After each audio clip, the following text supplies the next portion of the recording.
مکمل معلومات جاننے کے لیے ویڈیو کو آخر تک ضرور دیکھیں۔ آپ نے سوال کیا ہے کہ میری بھابھی اور والدہ کی نہیں بنتی اور وہ تعویذ دھاگے بھی استعمال کرتے ہیں، آپس میں ان کی نہیں بنتی۔ اسلام کے اندر جوائنٹ فیملی سسٹم کی وجہ سے بہت ساری طلاقیں ہوتی ہیں۔ یہ پہلی بات میں آپ کو سمجھانا چاہوں گا۔ ضروری نہیں ہے والدین کی خدمت جوائنٹ فیملی کے اندر گھس کے ہی ہوگی، الگ رہ کر بھی خدمت کر سکتے ہیں۔ چار دیواری بچھا کے ایک رکھیں، اس میں سب کے الگ الگ چھوٹے چھوٹے کمرے ہوں، جس طرح نبی علیہ السلام کا حجرہ مبارک تھا چھوٹا سا۔ عائشہ رضی اللہ عنہا فرماتی ہیں میں پاؤں سمیٹتی تھی تو پھر نبی علیہ السلام کے سجدہ کرنے کی جگہ بنتی تھی، نماز جب وہ پڑھ رہے ہوتے تھے، لیٹی ہوتی تھی نا عائشہ رضی اللہ عنہا، تو اتنا چھوٹا کمرہ تھا۔ ٹھیک ہے، 9 بیویاں تھیں، نبی علیہ الصلوۃ والسلام کی الگ الگ رکھا، سب کو اکٹھا کسی کو بھی نہیں رکھا ہے جی۔ زیادہ طلاقیں ہوتی ہیں، زیادہ جادو ٹونے اور تویزوں والوں کے پاس یہ سارے پھر جا کر تو ایک دوسرے پر جو ہے بس وہ کروا دیتے ہیں۔ ٹھیک ہے، جنات شیاطین بھی کر دیتے ہیں، کوئی نہ بھی کروائے، ایک دوسرے کو سے دور کرنے کے لیے۔ ویسے بھی دوریاں پیدا ہوتی ہیں اکٹھے گھس کر رہنے سے۔ الگ الگ رہیں، خوش رہیں، بنی رہے گی، ایک دوسرے کو اچھی خوشی غمی میں جائیں آئیں۔ اکٹھے رہنے سے نا وہ بھی جاتا ہے بندہ، غمی خوشی سے بھی جاتا ہے، دعا سلام سے بھی جاتا ہے، ساس بہو بھائی بھابیاں بندے سب تباہ ہو جاتے ہیں، کیونکہ اسلام میں نہیں ہے نا جوائنٹ فیملی سسٹم۔ چار دیواری ایک رکھیں، سب کا اندر الگ الگ چھوٹا چھوٹا کمرہ ہو، کچن باتھ الگ ہو سب کا۔ آج تو نے واش روم صاف کیا ہے، میری بیوی نے کیوں کیا ہے، تو نے کیوں نہیں کیا، تیری بیوی نے آپس میں بھائی ایک دوسرے کے سر توڑتے ہیں۔ یہ کیوں ہے؟ اسی وجہ سے ہے نا کہ 10-20 روپے کی فالتو ہانڈی نہ پاک جائے جی، سر بے شک ایک دوسرے کے پھاڑتے رہیں، قتل عام بے شک ہوتا رہے، طلاقیں گھر اجڑتے رہیں بے شک، 150 روپے کی ہانڈی نہ کٹھی پاک جائے ہیں جی۔ اس چیز سے ہم تباہ ہوئے ہیں۔ باقی تعویذوں کے بارے میں آپ نے پوچھا، تعویذ دھاگے بھی وہ یوز کرتے ہیں، ہر تعویذ کے ساتھ جو ہے نا وہ ایک جن ہوتا ہے۔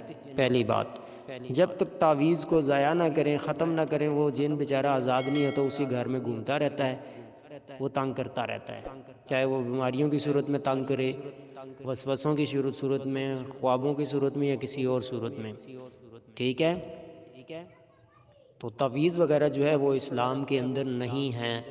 نبی علیہ السلام پر بھی جادو کیا تھا یہودیوں نے، انہوں نے آخری 2 صورتیں نازل ہوئی ہیں، وہ باندھ بھی سکتے تھے نا، انہوں نے باندھ ہی نہیں ہے تعویذ بنا کے، بلکہ پڑھ کے پھونکی ہیں اپنے ہاتھوں پہ، جسم پہ۔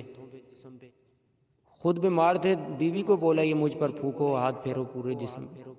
ٹھیک ہے، حضرت عائشہ رضی اللہ عنہا نے پڑھ کر نبی علیہ السلام کے ہاتھوں پر دم کیا، پھر نبی علیہ السلام نے اپنے ہاتھ پورے جسم پہ پھیرے، یعنی دم کرنا اور کروانا قرآن پڑھ کے، یہ جائز ہے، تعویذ جائز نہیں ہے۔ تعویذ اگر قرآنی تعویذ ہے پھر بھی جائز نہیں۔ کیوں نہیں جائز؟ تعویذ کو سب سے پہلے موچی کا رندہ لگتا ہے، جوتیوں والا، اس کے بعد ہم باندھ کر واش روموں میں جاتے ہیں۔ انسان ہے، فرشتے تو نہیں ہے، گالی گلوچ بھی نکل جاتی ہے منہ سے، وہ تعویذ بھی بندھا ہوا ہے پاکٹ میں جسم کے ساتھ ہے جی، کمرے میں۔ ادب ہو رہا ہے یہ تعویذ کا، قرآنی تعویذ کا، تو یہ چیزیں جائز نہیں ہیں۔ ٹھیک ہے، سب سے بڑا نقصان تعویذ پہننے والے کے ذہن میں شیطان ڈالتا ہے، تجھے اسلام پر عمل کرنے کی ضرورت نہیں ہے، اسلامی احکامات جس چیز سے اللہ نے منع کیا اس سے بھی منع ہونے کی ضرورت نہیں ہے، تیری بس تعویذ حفاظت کر رہا ہے نا تیری، بس ٹھیک ہے، وہ بے عمل رہتا ہے انسان۔ ٹھیک ہے، تعویذ آپ پہنیں گے تو نقصان ہوگا، عارضی طور پر شیطان جو ہے وہ ہو سکتا ہے آپ کو چھوڑ دے تعویذ کی وجہ سے۔ جیسے ایک صحابی کا واقعہ ہے،